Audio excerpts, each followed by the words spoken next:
Hello বন্ধুরা, সকলকে স্বাগত জানাই গোপাল ভাঁড়ের গল্পের দুনিয়ায়।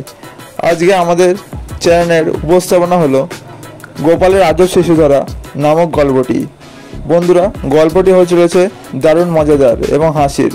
চলো দেরি না করে আজকের গল্পটি শুরু করা যাক। মহারাজ কৃষ্ণচন্দ্রের সময় যানবাহনের খুবই অসুবিধা ছিল। স্থলপথ ছাড়া জলপথ দিয়েও লোক যাতায়াত করত। জলপথে বজরাই তখনকার দিনে যাতায়াতের একমাত্র উপায়।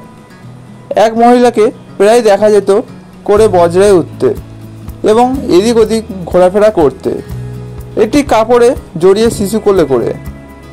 শিশুটিকে সর্দি কাশির ভয়ে সব সময় কাপড় জামা দিয়ে জড়িয়ে ঢেকে রাখতেন।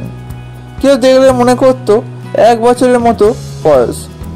শিশু সর্দি কাশির ভয়ে এমনিভাবে জড়ান। গোপাল মাঝে মাঝে পথে বেড়াতে গিয়ে এই ভদ্রমহিলাকে দেখত এবং মনে মনে শিশুটির কথা ভাবত।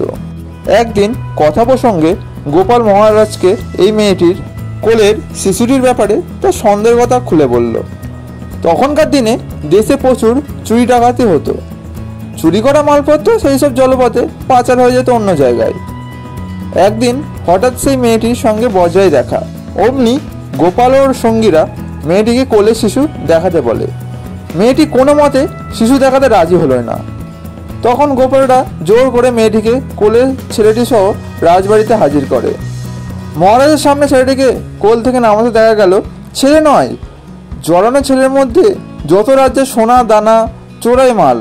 বুদ্ধি ও সাহসের বলে চোর ধরার জন্য, দেশের অনেক উপকার করার জন্য মহারাজ গোপালকে অনেক পুরস্কার দিলেন। চলুন গল্প থেকে একটি প্রশ্ন করা যাক।